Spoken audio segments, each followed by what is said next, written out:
Hello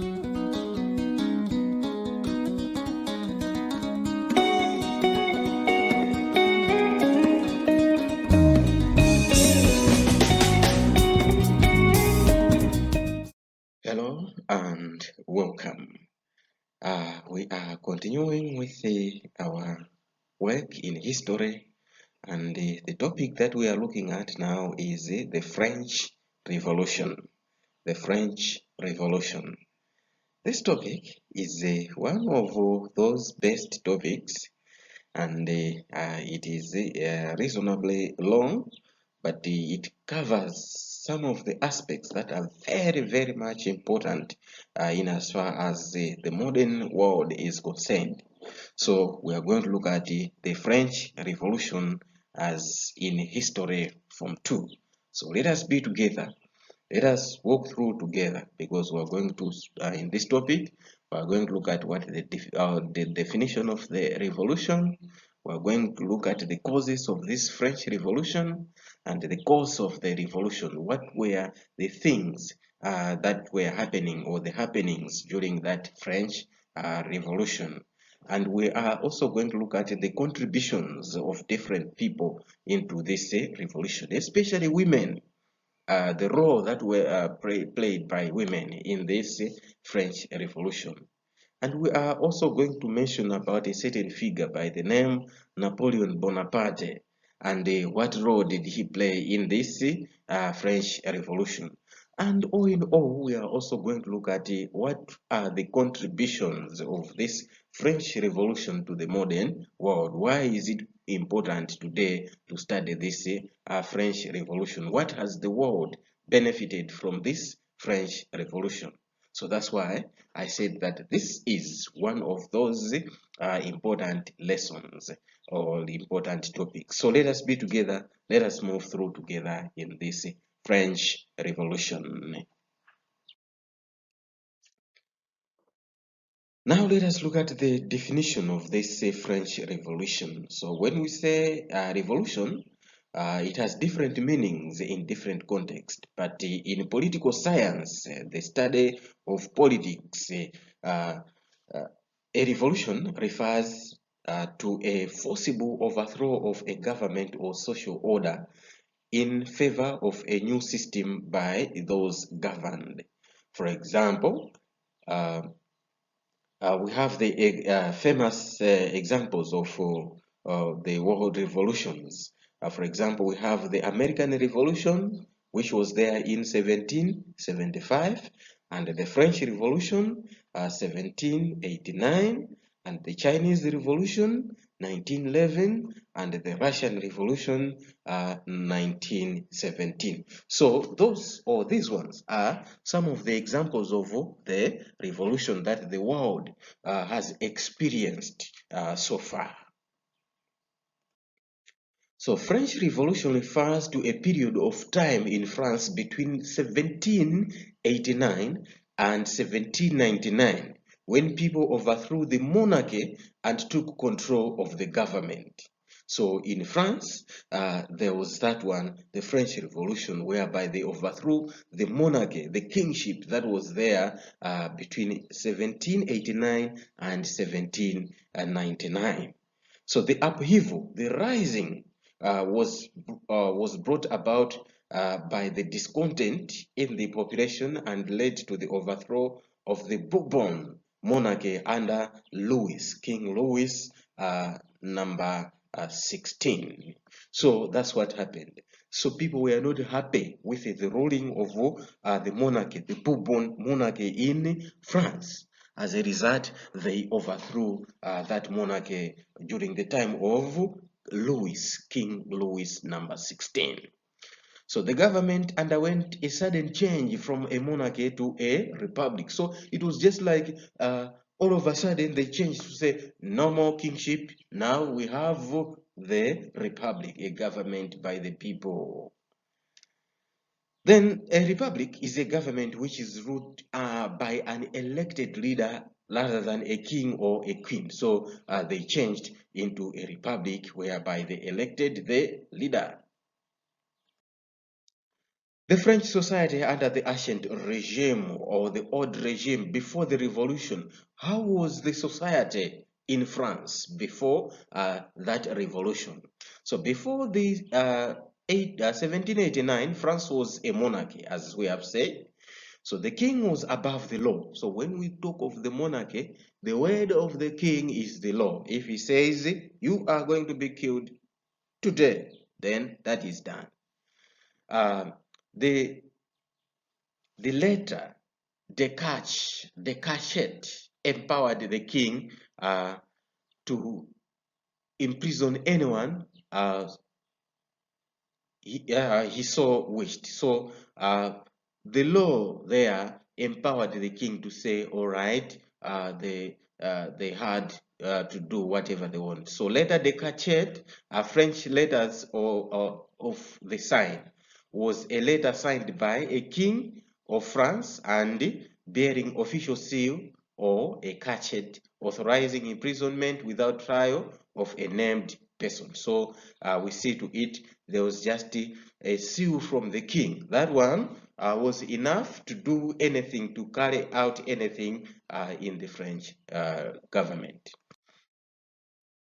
So who held power in that ancient regime? So France was an absolute monarchy, and the real political power remained with, number one, the king, whom before the revolution was King Louis, number 16.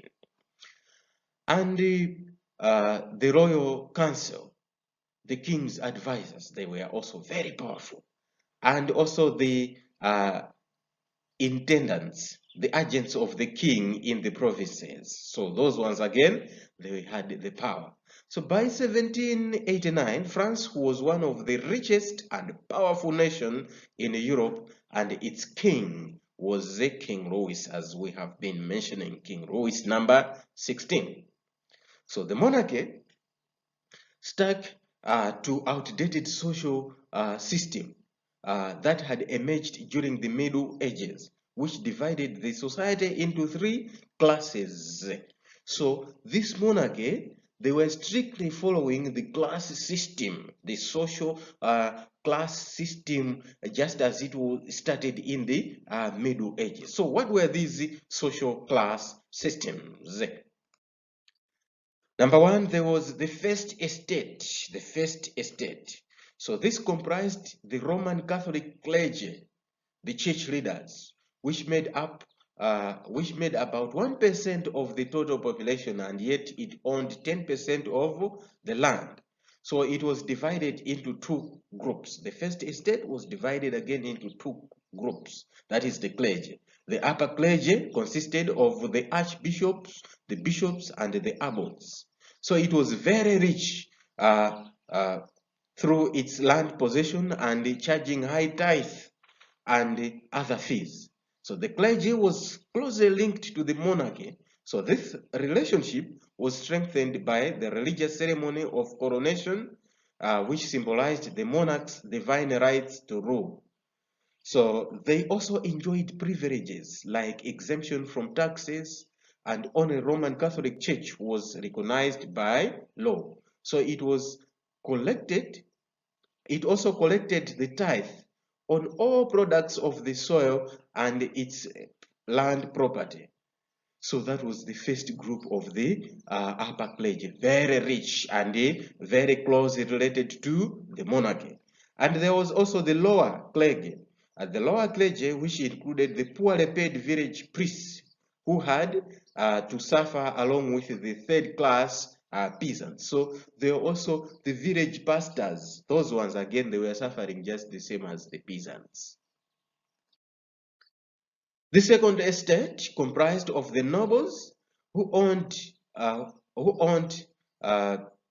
about 25 to 30% of the land. So these people, they were born into this position of wealth and prestige. The new members were also awarded nobility by monarchy after paying heavy taxes or outstanding services to the monarchy. So we say nobility, to belong to the second state, could be purchased also. So they received priority in getting the top jobs in the government, and therefore they held many leading positions in government, military, courts, and church offices. So they also enjoyed a lot of privileges by birth, also just like the first estate, such as being exempted from the taxes, except for the fairly small tax on land and also the obligations for road services. So, however, this estate was less favored compared to the clergy. So, the second estate comprised of the nobles. So, we are saying that 25 to 30%. These people, people could buy their position to be the nobles so that they belong into the second estate. So they were holding different positions in government and many other areas, in military courts and even the churches. But they were less favored as compared to the first estate. The third estate, this one consisted of the majority of the French population, 27 million people, or around 98% of the nation. So these were the commoners of the French society. So it was divided by differences. It was divided by differences in occupation, level of education, and wealth.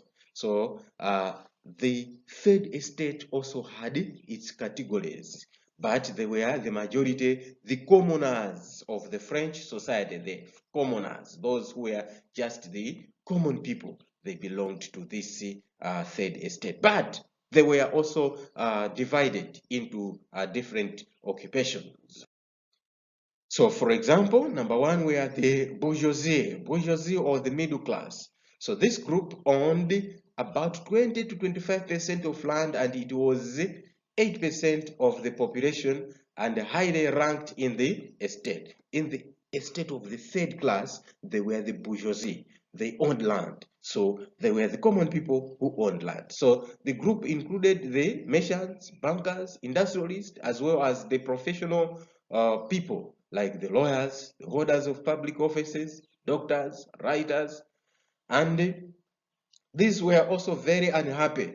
The bourgeoisie, much as we can see them to say like they were business people, industrialists, or bankers or workers, but they were unhappy. Why? They were heavily taxed. They were heavily taxed to whatever they were doing. And also, they had very little political power despite being educated or wealth, despite being having degrees, having attending school, but they did not have political voice.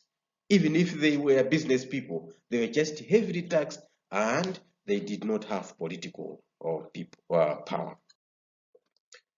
And apart from the bourgeoisie, there were also the skilled craftsmen, shopkeepers, and the wage earners, mostly found in urban areas, depending on the wages to survive. So the third class was the third part of the third estate were the peasants. The peasants. So these peasants, they constituted about 75 to 80% of the population, and they owned 35 to 40% of the land, and they were the lowest ranked people. So over half of the peasants had little or no land on which to survive. As a result, they paid indirect tax in form of labor to the senior, or the landlord. So this forced labor was called the covey. So besides that, the peasants, they were subjected to taxes like the taille, specifically on the peasant produce, and the gabali, which was the tax on salt, which was hated by the peasants as well, and the vintime was the tax paid on property, and capitation or poll tax, which was paid by the head of each household. Tithes was paid to the church. So we see there were a lot of taxes that were paid. The taxes were given different names, so they were paying the peasants. So three estates. These three estates, they were electing the deputies or representatives to the French legislature or parliament called the Estates General. However, Estates General had not met since 1614. The king was considered part of the king was considered part of no estate, and there was little chance for people to move up in status from the third estate, that is the commoner, to the second estate of the noble. So the king, no part, was not in any estate because was on his own category. So chances of moving from one estate, one category, one social class to the other, it was very, very, very limited. Very little chances were there to move up the social classes. Now, let us look at the background to the French Revolution. Number one is the Enlightenment period, the 18th century. By the 18th century, the French society was influenced by the ideas of the Enlightenment. So philosophers criticized the privileges of the church and the nobility, the divine rights of the king, unequal taxation, and poor conditions of the peasants and urban lower classes. So we see the philosophers. Remember the philosophers? Yes. Now those ideas, those people, they criticized to say, no discrimination. We should be treating each other equally. So their ideas spread discontent as well as free thought among the French society. So these ideas, they imparted the spirit of unhappiness, unsatisfaction with the people to say, yes, these philosophies, these ideas that are advocating about equality, they are real. We are not happy at all with these social classes. Number two was the colonial wars among the European European nations. Colonial wars among European nations. There were increased wars among European countries to acquire colonies in different parts of Europe and the Americas. So in the 1750s, European countries, they were drawn into the Austrian War of Succession. So the war started when Frederick II of Prussia invaded an Austrian-rich province of Silesia. So Britain sided with Austria against a coalition of France, Spain, Bavaria, and Prussia. By Prussia there, we mean Germany. So in the end, Prussia and her allies emerged as the winners. They defeated Austria and Britain. So when the conflict spread to overseas colonies, France was defeated by Britain in a famous 7 Years' War. So the French lost trade control in India and Gori in Senegal. So the loss of Gori cut her from an important source of slaves for their colonies in West Indies. And also she lost market for her manufactured goods. So you see the wars that were taking place there. On the other side, Britain defeated. On the other side, France defeated and lost the territories or lost the influences. With that, then it was not bad, not good for France. Another factor was the political and socio-economic problems within the French society. So, politically, France was under an undemocratic and repressive regime. So that cared less about the welfare of the bulk of the population. nearly all powers in the national matters were in the hands of the king and his advisors.